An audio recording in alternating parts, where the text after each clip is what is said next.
Ô Zé, quando começou sua caminhada? Porque eu gosto muito de saber dessas paradas, porque querendo ou não, no Brasil, todo mundo meio que sonha em ser um jogador de futebol, tanto as minas quanto os moleques que gostam de futebol.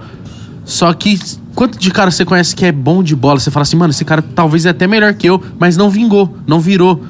É muito difícil esse corre. Como é que foi esse corre desde criancinha pra você? É o que mais tem, cara, eu acho. É o que mais tem. É cara bom de bola, mas que não teve oportunidade, cara. Porque a maior parte, né, a maioria dos jogadores da molecada que vira jogador, a maioria sai da periferia, né? E é lá na periferia que tá as joias, né? E essas joias precisam ser lapidadas, né? Lapidadas de que forma? Com oportunidade. A oportunidade não chega para todos. Sim. Ou quase não chega a oportunidade lá. Eu falo porque eu saí da periferia, né? Eu nasci e cresci na Zona Leste de São Paulo. Qual que é? Eu sou de São Miguel. Ah, da hora. Eu nasci lá, cresci lá. E a oportunidade que apareceu para mim com 9 anos de idade foi a escolinha Pequenos do Jockey, que minha mãe trabalhava lá perto e conheceu um diretor. Da Lusa, né? Ela trabalhava perto da Portuguesa e em um dos serviços do trabalho que ela teve, e trabalhou perto do Pequenos do Jockey também. Então ela ficou sabendo, através de um diretor do Pequenos do Jockey, que a escolinha já começava com 9 anos. E aí, quando eu completei 9 anos, ela me levou no Pequenos do Jockey. Mas com 9 anos você já tinha desenvolto? Eu já tava na rua, eu já tava ralando o joelho, eu já tava arrancando o tampão do dedo, porque não tinha chuteira, né, para jogar na época.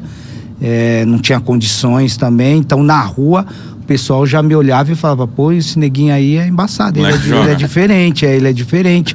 E nessa época, minha mãe sempre atenta, assim, ela ouvia muito o pessoal falar. E ela via também dentro de casa também a minha vontade de jogar, né? De jogar bola. Eu não largava a bola, era bola de manhã até a noite. Então, ela viu que eu gostava e me levou pra escolinha. E aí eu comecei, cara, E o legal da escolinha, assim, até relatar, né? O Igão perguntou como foi o meu começo, é que a escolinha Pequenos do Jockey era uma escolinha que você tinha que pagar para jogar nela, né? Pequenos do Jockey você tinha que pagar uma mensalidade. Mas eu não tinha condições. E aí a minha mãe falou com o presidente, seu Guimarães, e ele deixou eu jogar como carente. Falou, não, poxa, o menino tem talento. A única coisa que eu vou exigir dele é que ele chegue aqui com a nota, na época era a nota ruim, era vermelho, e boa era azul. A única coisa que eu peço é que ele chegue aqui pra jogar com nota azul. Ele vai ter que ter nota azul, porque senão vai ser difícil manter ele aqui.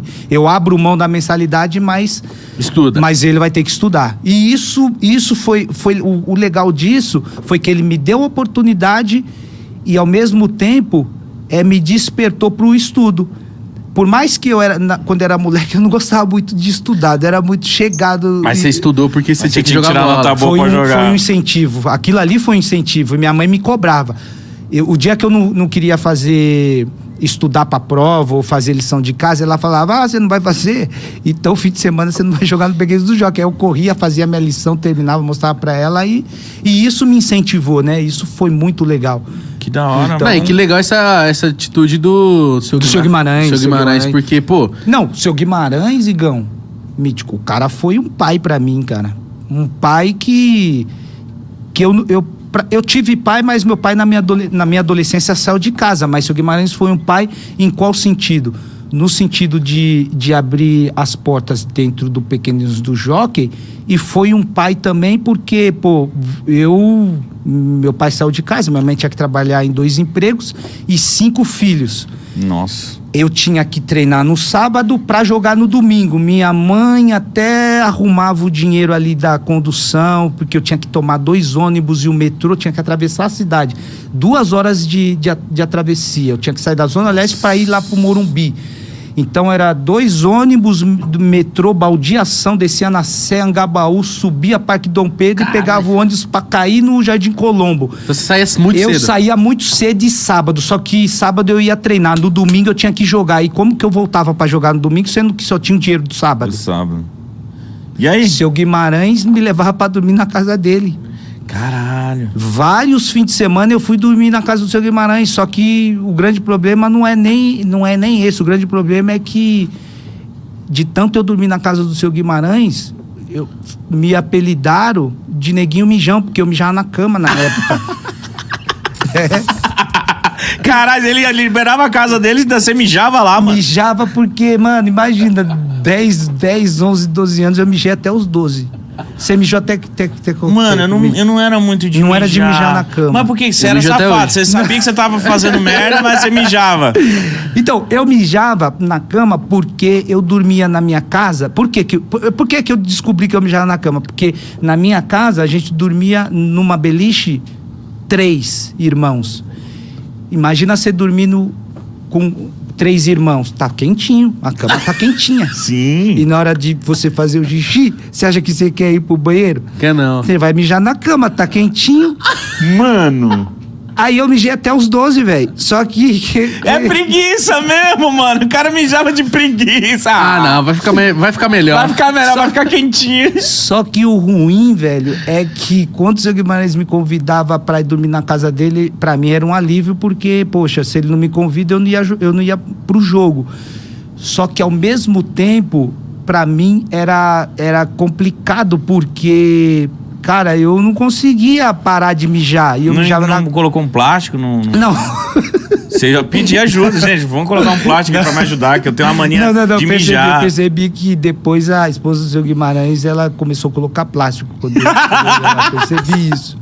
Só que o ruim pra mim é, imagina ser molequinho, pô, os moleques te chamando. Mijão, né? Ó o mijão. Zoa. Ó o mijão tá chegando. Aí fiquei com o apelido de Mijão. Bom apelido. Mas aí você ficou quanto tempo nessa escolinha pra você começar a galgar outros lugares? Então, o Pequenos do Jockey, na minha época, entrava com 9 para 10 e você podia jogar lá só até os 14. Porque depois, quando completa 14 anos, o seu Guimarães sempre achou que é a idade limite para você, quem tem talento... E procurar um clube, procurar um clube, né? Então, o prazo que ele dava era até 14 anos. E aí, quando eu completei 14 anos, foi quando eu saí do Pequeninos do Jockey, foi a última excursão que eu fiz para a Europa com eles. E quando eu voltei, eu fiz um teste no Palestra de São Bernardo, na época... porque teve um diretor lá que me viu jogar no time do meu bairro e me levou para fazer uma avaliação. E eu passei na primeira e estava indo bastante tempo já lá nesse time. E aí quando eu estava... Mas não estava recebendo nada? Não tava. Ali era um parto para conseguir um dinheiro da condução para ir 3 vezes por semana, que os treinos eram 3 vezes por semana. Ai, e aí eu jogando lá já tinha umas 3 semanas, 14 para 15. Foi quando aconteceu uma fatalidade em casa, na minha família, né? Foi quando eu perdi a minha irmã mais velha, braço direito da minha mãe, e a Rejane, né? E aí quando ela faleceu, nessa época eu tinha 14 para 15, saindo do Pequeninos e tentando um time de formação ali, que era o Palestra de São Bernardo. Foi bem nesse período que eu desisti. Foi quando eu desisti de querer jogar. Foi quando a minha irmã faleceu e eu cheguei na minha mãe, porque ela era o braço direito, ela que trazia o sustento dentro de casa. Éramos em 5. E eu falei para minha mãe que eu já estava indo já 3 semanas e os caras não me federavam, não tinha... Ela era a Rejane que dava o dinheiro da condução. E aí, quando a gente perdeu ela, eu falei pra minha mãe, não quero mais, eu vou parar, eu vou trabalhar, porque eu não tinha nem a presença do meu pai mais. Meu pai já tinha saído uns meses atrás de casa, aí a minha mãe trabalhando em 2 empregos, e o falecimento da minha irmã, e aí eu fui procurar emprego. Aí eu fiquei uns 6 meses trabalhando, sem jogar, e eu já tinha um emprego, pô. Eu jogava de fim de semana num time... no Beira Rio, que era o time do meu bairro, que o diretor era o Sabesp. Na época ele me levava, me dava 50 conto por jogo, ele até me pagava um dinheirinho, me pegava em casa, me levava a jogar, me dava 50 conto, e esse dinheiro ajudava no sustento de casa. De quê? Eu era office boy, pô. Office boy. Tava felizão. Ficava batendo 15 perna? anos, 15, 14. Eu tava pra jovem aprendiz, já pra assinar a carteira.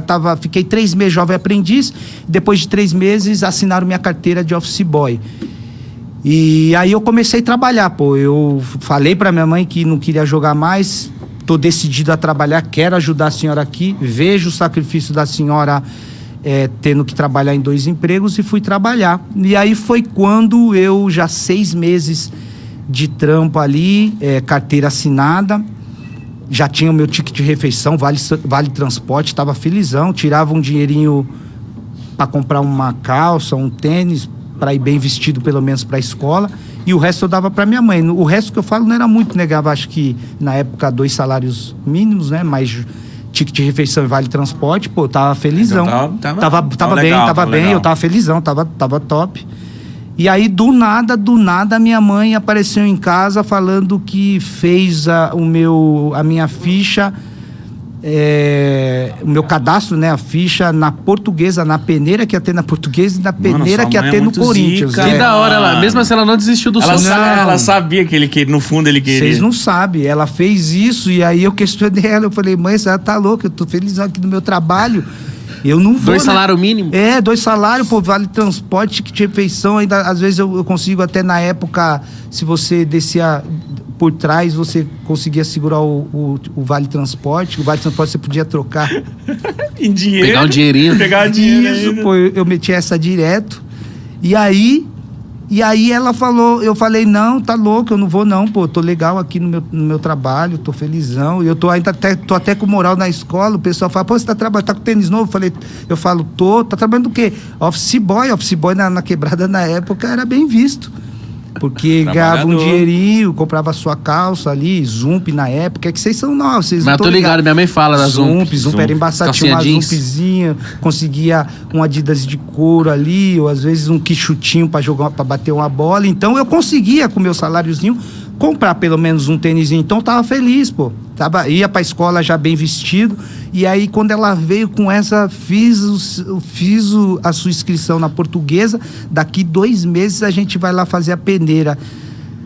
Aí eu falei, mãe, eu não vou porque eu tô trabalhando, e a senhora também, como é que a senhora vai me levar? Porque ela que sempre me levou, né?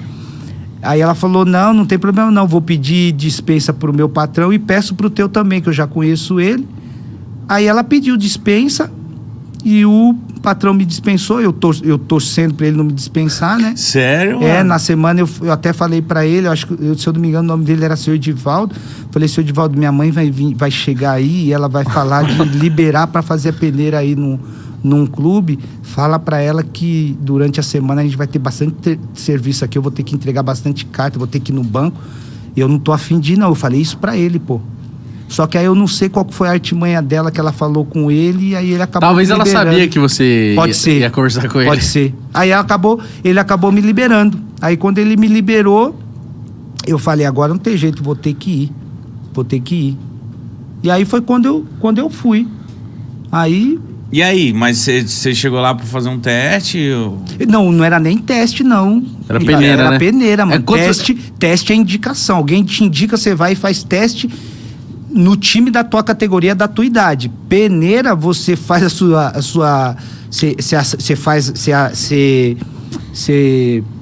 você faz a ficha técnica, né, que é onde você coloca os seus dados, eles te ligam e falam, tal dia vai ter a peneira da tua idade, você vem pra peneira. Aí a peneira é você chegar... A peneira, eles dão um horário lá que tem que estar às 2 horas no portão tal, você chega às 2, eu cheguei às 2 horas no portão tal. Quando eu cheguei às 2 horas no portão tal, lá no Canindé, eu quis voltar para trás porque a fila pra peneira tava dando volta no Canindé. Eu falei, mãe, nossa, chegamos às 2, a gente não vai entrar para fazer a peneira aí nunca. E outra, eu falei pra ela, eu tô sem almoçar, como é que a gente vai fazer peneira aí ainda sem almoçar? Porque eu vou correr no sol. A bichinha abriu a bolsa dela e falou, não, a questão de comida não é o problema, não. Eu fiz um pão com mortandela, te trouxe um teu pãozinho com mortandela. Sua mãe é muito foda. Me deu pão com mortandela, comi o pão com mortandela, desenrolou um suco lá. Tomei o suco, pão com mortandela e fui pra fila. Quando abri o portão, corri pra fila. fila da minha posição gigantesca. Qual que era a sua posição na época? Meia. Eu lembro que as duas filas maiores era meia e atacante. Então, sempre é. Sempre é, né? Sempre é. Ninguém quer ser zagueiro lateral, não, volante. Volante ou goleiro. Aí quando eu vi essas duas filas que eram as maiores, e aí minha mãe me deu o ponto morto dela. Eu falei, não, então a gente vai ter que fazer essa peneira aí. Aí eu fui pra fila. Quando eu cheguei na fila, a fila da minha posição gigantesca. Aí eu comecei a olhar para as filas menores. Eu falei, mano, vou entrar em alguma dessas filas menores. As filas era quem eram os primeiros, lateral esquerdo, direito, entrava pro campo, dividia os times e ia jogando. Então a fila era por posição. Aí eu comecei a olhar para as filas. A fila menor era goleiro. Aí eu olhei pros 3, 4 meninos goleiros lá. Eu falei, mano, os moleques gigantes. Eu tenho até medo de quando eu jogo bola 3 dentro, 3 fora, quando a gente jogava na rua, os caras soltavam a bica, eu tinha medo de pegar, porque o goleiro não dá pra mim. Vou na lateral direita, que era menorzinha. Aí eu falei, putz, lateral direito, mano. Pé invertido. Pézão direito eu só uso pra subir no busão, só no ônibus. Pra chutar eu só uso a esquerda, direito não vai dar certo. Fui pra zagueiro,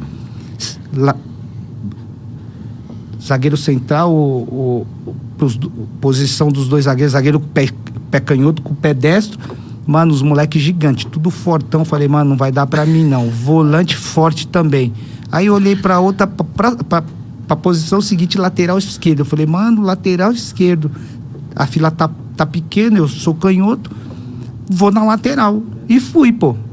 Fui entrar 7 horas da noite pra fazer a peneira. Na lateral, eu fui assim mesmo. Cheguei lá pra jogar. O treinador acho que já tava bem cansado, né? Desde meio-dia lá. Quando eu entrei pra jogar, deu 10 minutos, ele apitou. Todo mundo correndo atrás da bola, porque você não guarda a posição, você quer fazer gol, você quer dar uma assistência. Você quer se aparecer. Você quer se aparecer. Então, pra aparecer, você tem que correr atrás da bola. Lembro que nem na bola eu quase toquei. Terminou, ele juntou a molecada, que éramos os últimos, e falou, ó, de vocês que jogaram aqui, o único que foi aprovado foi você. Aí apontou assim na minha direção, né? Eu até levantei o braço. Aí ele fez assim, não é você não, é o menino aí do lado. E era o menino do meu lado, apontou qual o teu nome, pegou o nome, idade, pá. Não, você vem daqui 2 meses, daqui 1 semana, a seletiva vai estar menor, você vai passar para a próxima fase de avaliação. Os demais, infelizmente não deu certo, continua estudando, tenta outra coisa ou volta o ano que vem. E você tava nesse bolo? Tava no bolo. Terminou, todo mundo levantou ali, eu muito desapontado, triste, né? Porque, perdi, na minha cabeça vinha, perdi meu dia de trabalho pra vir aqui, não ser aprovado, os caras nem me olharam direito. E tô indo em direção da minha mãe pra gente ir pra Marginal, pegar o ônibus pra ir pro metrô, do metrô pra casa. Aí eu tô triste falando com ela, e quando eu fui falar pra ela, mãe, tá vendo? Eu falei pra senhora que não era pra gente vir, eu já tinha falado, o cara nem me viu, eu conversando com ela, eu olho pro lado e ela já não tá mais do meu lado. Aí eu procuro ela, olho pra trás, tá ela e mais 2 mães de longe, assim, eu escutei elas questionando o treinador. Poxa, a gente faltou no nosso trabalho, meu filho até trabalha, pedi dispensa para chegar aqui, vocês darem 10 minutos. Isso não é justo. O senhor foi muito mal no critério de avaliação, não sei o quê. Eu escutando isso. E aí ela parou de falar, eu de longe eu vi que ele estava anotando na prancheta dele lá. Aí ela veio na minha direção pra gente ir pro ponto. Eu falei, mãe, que a senhora foi falar com o treinador? Falei, não é justo, poxa, a gente tá aqui desde do meio-dia, abriram o portão, ficamos nessa fila aí, deram 10 minutos pra você, não sei o que. Eu fui falar isso pra ele, mas ele anotou o teu nome. Quarta-feira você vai voltar. Olha, mano. Foi, mano. Quarta-feira você vai voltar e a seletiva vai ser menor, você vai ter mais tempo pra eles te avaliarem. E eu vou falar de novo com o seu patrão. Olha. Aí foi assim, mano. E aí ela falou de novo com o meu patrão, ele me liberou e eu fui de novo. Lateral esquerdo de novo. Aí eu fui como meia, porque já tinha menos garotos, né? Não era aquela quantidade enorme, já era menos, né? Já era mais uma seletiva. Então eu consegui fazer a avaliação na minha posição e aí a partir daí eu fui voltando todas as quartas-feiras. E aí, para voltar todas as quartas-feiras, eu não tinha o dinheiro para voltar todas as quartas-feiras. Eu lembro que nenhuma quarta-feira a minha mãe tirava o dinheiro da mistura, que a mistura era um ovo, às vezes a sardinha. Quando ela tirava na quarta-feira o dia da mistura, ela pedia emprestado na outra. Mas eu não deixei de ir em nenhuma das quartas. Ela sempre conseguiu buscar o recurso que não tinha dentro de casa.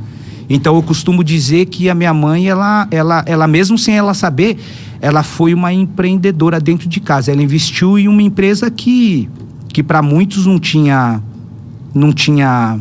futuro. Ou para muitos uma empresa que ninguém tinha a garantia que ia dar certo, nem ela. Mas ela investiu o que ela tinha, o mínimo que ela tinha. E o mínimo era a mistura ou um dinheiro emprestado. E quando eu falo dela, eu sempre falo que mesmo que no processo da nossa caminhada, sempre vai acontecer situações que vão fazer a gente desanimar, retroceder ou fazer o que eu fiz. Enterrar o meu sonho. Mas sempre no meio desse processo vai ter alguém que vai nos incentivar, vai ter alguém que vai nos estimular, vai ter alguém que vai falar para você: tenta de novo, vai mais uma quarta. E eu sei que eu estou falando isso aqui e vocês chegaram, hoje vocês têm o podcast de vocês, o Potipá de vocês. Quando vocês começaram, eu tenho certeza que muita gente não botou fé. O apoio foi poucas pessoas que apoiaram. Sim. Sabe por quê? Porque todo começo de um projeto que venha a ser lançado, todo projeto precisa de um investimento. Eu sei que no começo não tinha investimento. Vocês tiveram que se virar nos 30 para chegar aqui hoje. Mas vocês chegam aqui hoje estourando, mas ninguém sabe o corre por trás. E quando me falaram para vir aqui falar com vocês, eu tinha certeza que a gente ia falar desse corre por trás. Porque é fácil falar do Zé Roberto, que jogou no Bayern de Munique. Quero aproveitar até a oportunidade, que eu tô vendo lá atrás um varal lá com as camisas pesadas, com os nomes pesados. Talvez essa camisa aqui sirva para aqui também.